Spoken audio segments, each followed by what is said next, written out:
नमस्कार। गैंगस्टर के तीसरे एपिसोड में आज बात कुख्यात गैंगस्टर लॉरेंस बिश्नोई की, जिसके खिलाफ 50 से ज्यादा मामले दर्ज हैं। वो 8 करोड़ से ज्यादा की प्रॉपर्टी का मालिक है और 60 लाख से ज्यादा के हथियार अपने पास रखता है। वो इस वक्त हिंदुस्तान की सबसे महफूज जेल में बंद है, लेकिन वहां से अपना साम्राज्य हिंदुस्तान के 4 राज्यों में चलाता है। दिल्ली, हरियाणा, पंजाब और राजस्थान में उसके किस्से सुने और सुनाए जाते हैं।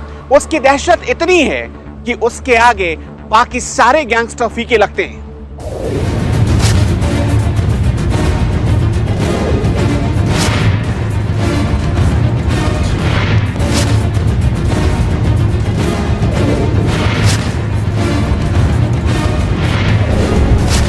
लॉरेंस बिश्नोई पंजाब, हरियाणा और राजस्थान के गैंगस्टरों का सरदार है।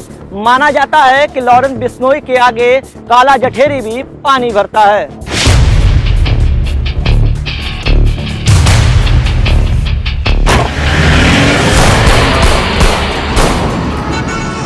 फरवरी 1992 को पंजाब के आबोहर में लॉरेंस बिश्नोई का जन्म हुआ।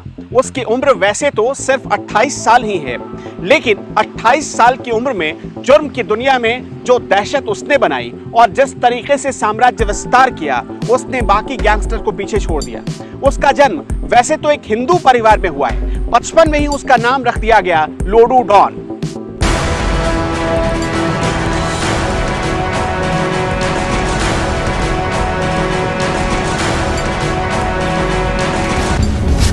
दो 2017 की एक रिपोर्ट के मुताबिक लॉरेंस बिश्नोई के पास 8 करोड़ से भी ज्यादा की प्रॉपर्टी है और 60 लाख रुपए से भी ज्यादा के अवैध हथियार हैं। इसके साथ ही हम आपको बता दें कि लॉरेंस बिश्नोई के काले कारनामे को अंजाम देने के लिए उसके पास 100 से भी ज्यादा शार्प शूटर हैं, जो लॉरेंस बिश्नोई के एक इशारे पर किसी भी समय किसी का भी कत्ल कर देते हैं।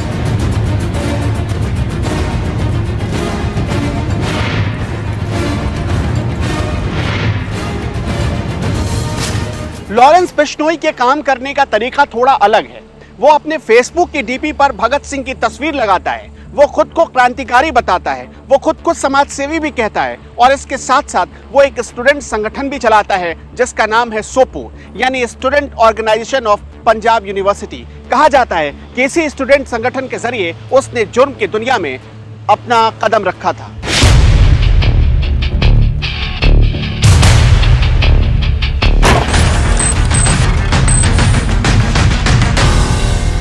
साल 2010 और 11 की बात है, जब लॉरेंस बिश्नोई अपने रुतबे को कायम करने के लिए पंजाब यूनिवर्सिटी के एक कॉलेज में खुलेआम फायरिंग करता है और अपने इस मकसद में वो कामयाब भी हो जाता है, जिसके बाद लॉरेंस बिश्नोई एक स्टूडेंट संगठन का मालिक बन जाता है। और आज स्थिति ये है कि लॉरेंस बिश्नोई के एक इशारे पर स्टूडेंट्स मरने और मारने को तैयार रहते हैं। पंजाब के आबोहर के ही एक कॉन्वेंट स्कूल से 10वीं तक की पढ़ाई की लॉरेंस बिश्नोई ने, और उसके आगे की पढ़ाई करने के लिए वो चंडीगढ़ चला गया, जहां उसने डीएवी में दाखिला लिया।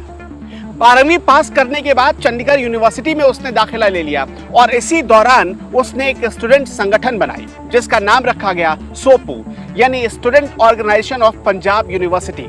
और देखते ही देखते वो इसके बैनर तले अध्यक्ष पद के चुनाव में उतर गया।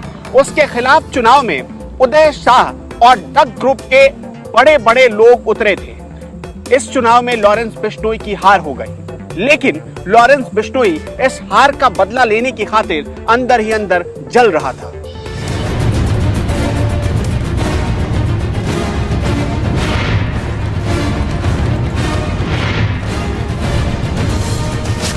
साल था 2011 का, महीना था फरवरी का। लॉरेंस बिश्नोई को उदय शाह से मौका मिल गया था बदला लेने का और लॉरेंस बिश्नोई ने पूरी तैयारी कर रखी थी।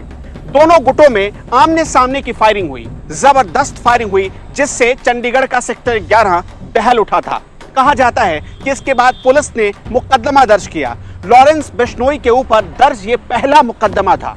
उसके बाद देखते ही देखते लॉरेंस बिश्नोई पर आज तक 50 से ज्यादा मामले दर्ज हो चुके हैं, जिनमें से 30 मामलों में तो बरी भी हो चुका है। लॉरेंस बिश्नोई को अच्छे से पता था कि उसने पंजाब के एक बड़े गैंगस्टर से पंगा ले लिया है, लिहाजा उसका बचना नामुमकिन है। और इसी वजह से लॉरेंस बिश्नोई बचने की खातिर एक के बाद एक कई गैंगस्टर से हाथ मिलाता चला गया। उसे पता था कि अगर उदय शह से बचना है तो दूसरे गैंगस्टर ही उसे पनाह दे सकते हैं।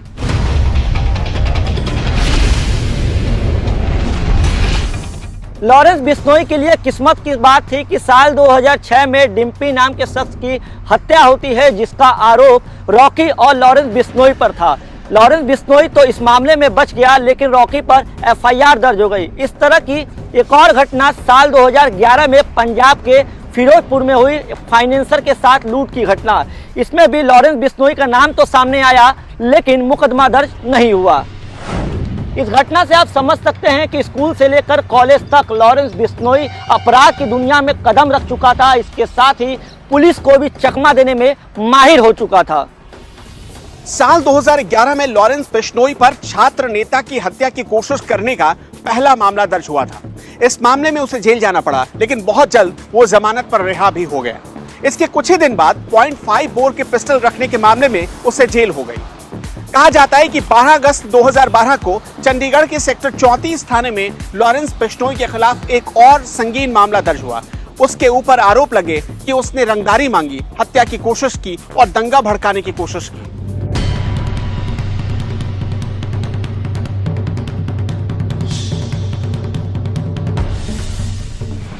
17 जनवरी 2015 को लॉरेंस बिश्नोई को पंजाब की खरड़ की पुलिस कोर्ट में पेशी के लिए ले जा रही थी, लेकिन तभी वो पुलिस को चकमा देकर फरार हो गया।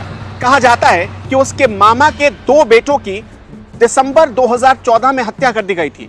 लॉरेंस बिश्नोई इस हत्या का बदला लेना चाहता था। हत्या का आरोप 2 बड़े गैंगस्टर पर लगा था, जिसमें से एक का नाम था रम्मी मशाना और दूसरे का नाम था बटिंडा का हरगोबिंद सिंह।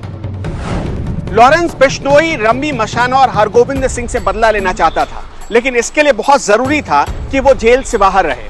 वो पुलिस से बचकर पंजाब के रास्ते नेपाल भागकर चला गया। कहा जाता है कि नेपाल में उसने 60 लाख रुपए के आधुनिक और विदेशी हथियार खरीदे। वहीं उसने बुलेट प्रूफ जैकेट भी खरीदी। वो अभी बदला लेने की तैयारी ही कर रहा था कि 4 मार्च 2015 को वो पंजाब के फजिल्का पुलिस के हत्थे चढ़ गया। लॉरेंस बिश्नोई दूसरी बार सलाखों के पीछे पहुंच चुका था। उसे ये बात बहुत अच्छे से समझ में आ चुकी थी कि पंजाब पुलिस के हाथ से वो जल्दी आजाद नहीं होने वाला है। तब उसने जेल के भीतर से ही अपने साम्राज्य विस्तार की नीति बनाई। उसने, कहा जाता है कि तब उसने मोबाइल फोन का इस्तेमाल करना शुरू किया। पंजाब के फरीदकोट जेल में रहते हुए शायद ही जेल का बैरक कोई ऐसा बचा हो जहां लॉरेंस बिश्नोई का फोन और सिम ना छिपाया जाता हो। कहा जाता है कि इन्हीं फोन और सिम का इस्तेमाल करके वो लोगों की हत्या की सुपारी और रंगदारी वसूलना चालू कर चुका था।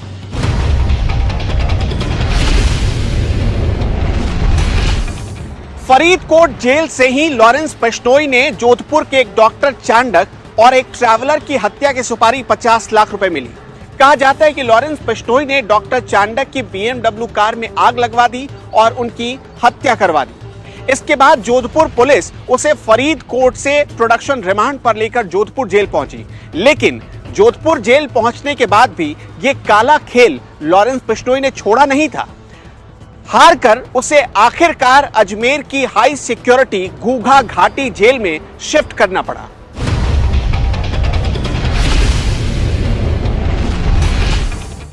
काला पानी की सजा तो आपने सुनी होगी। राजस्थान के अजमेर के घूघा घाटी जेल को काला पानी की सजा माना जाता है।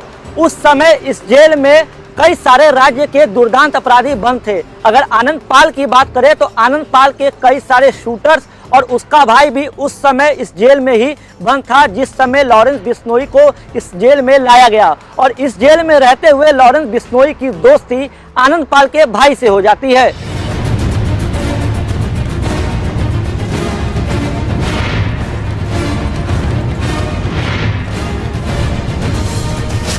यूं तो अजमेर जेल जाने से अपराधी खौफ खाते हैं, लेकिन लॉरेंस उसी जेल में पूरी मौत से रहता है। कहा जाता है कि अजमेर की इस जेल में काल कोठरी में बंद है लॉरेंस, लेकिन दरअसल लॉरेंस उसी काल कोठरी से अपनी हुकूमत चलाता है। अजमेर जेल में आने के साथ ही लॉरेंस बिश्नोई के पास मोबाइल फोन मौजूद हो गए। पुलिस को इस बात का अंदेशा था, इसलिए लॉरेंस के नंबरों पर सर्विलांस शुरू किया गया। पुलिस कमिश्नर अशोक राठौड़ के कहने पर अजमेर के एसपी जेल में दबिश देने पहुंचे और लॉरेंस के पास से 2 सिम कार्ड बरामद किए गए। लेकिन फिर भी लॉरेंस के पास कई ऐसे सिम कार्ड और मोबाइल थे जिसे छिपा लिया गया। अजमेर जेल में लॉरेंस बिश्नोई के लिए सब कुछ ठीक चल रहा था। 27 अगस्त 2017 को मोहाली के शार्प शूटर रविंदर काली के साथ मिलकर जो आनंदपाल का कट्टर दुश्मन था सरपंच सरदार राव, उसकी लॉरेंस बिश्नोई ने हत्या करवा दी। इसके ठीक कुछ ही दिन बाद जोधपुर में अपनी धाक जमाने के लिए 17 सितंबर 2017 को लॉरेंस बिश्नोई ने हरिंद्र जाट और रविंदर काली के साथ मिलकर वसुदेव इसरानी नाम के एक कारोबारी की हत्या करवा दी। और इस हत्या के बाद जैसे आनंदपाल गैंग के लोग लॉरेंस बिश्नोई को पूजने लगे और भगवान मानने लगे, फिर तो आनंदपाल गैंग की कमान अघोषित रूप से लॉरेंस बिश्नोई के हाथों में आ गई।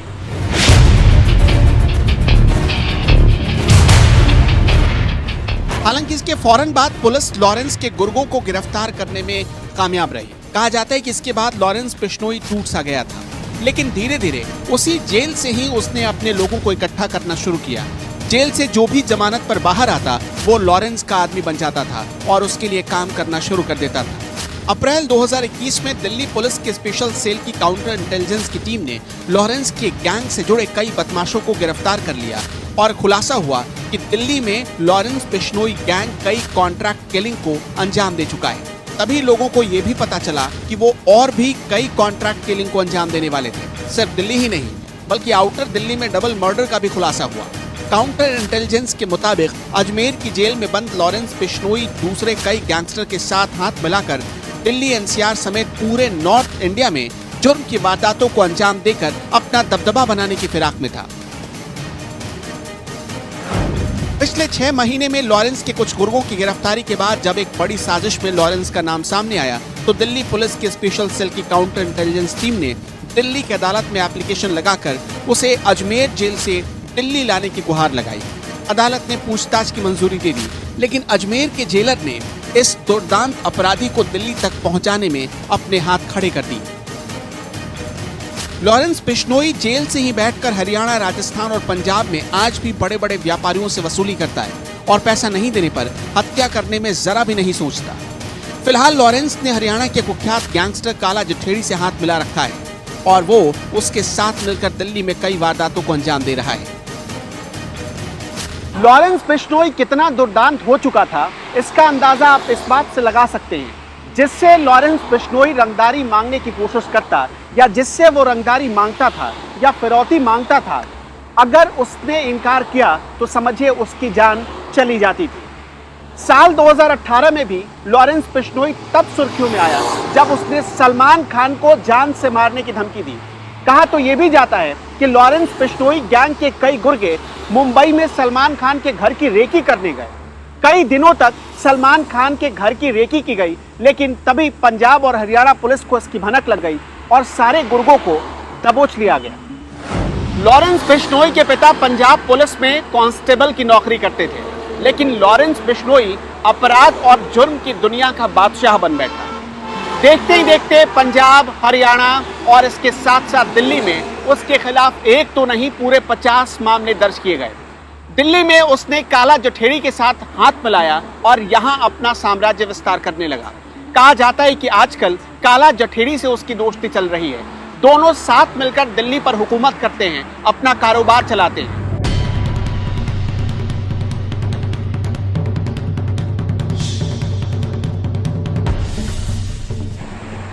007 ये नंबर जेम्स बॉन्ड के लिए लिखा जाता है, लेकिन लॉरेंस बिश्नोई को ये नंबर काफी पसंद था। कहा जाता है कि स्टूडेंट रहते हुए जो उसने स्टूडेंट संगठन बनाया था, उसमें कुछ ऐसे और खास लड़ाके भर्ती किए गए थे जिस संगठन का नाम रखा था 007।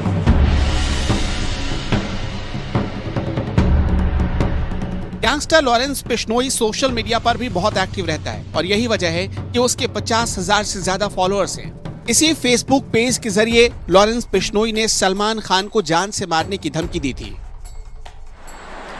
लॉरेंस बिश्नोई एक बार फिर सुर्खियों में तब आया जब उसने काला जठेड़ी के साथ मिलकर सुशील कुमार की मदद की। 4 मई को छत्रसाल स्टेडियम में जिस पहलवान सागर धनखड़ की हत्या हुई, उसके साथ सोनू महाल नाम का एक शख्स मौजूद था। कहा जाता है कि सोनू महाल काला जठेड़ी का भांजा है और काला जठेड़ी उसे मुंहबोला बेटा भी कहता है। इसी वजह से लॉरेंस बिश्नोई और काला जठेड़ी मिलकर सुशील कुमार को शिद्दत से ढूंढ रहे थे ताकि वो उसका बदला ले सके।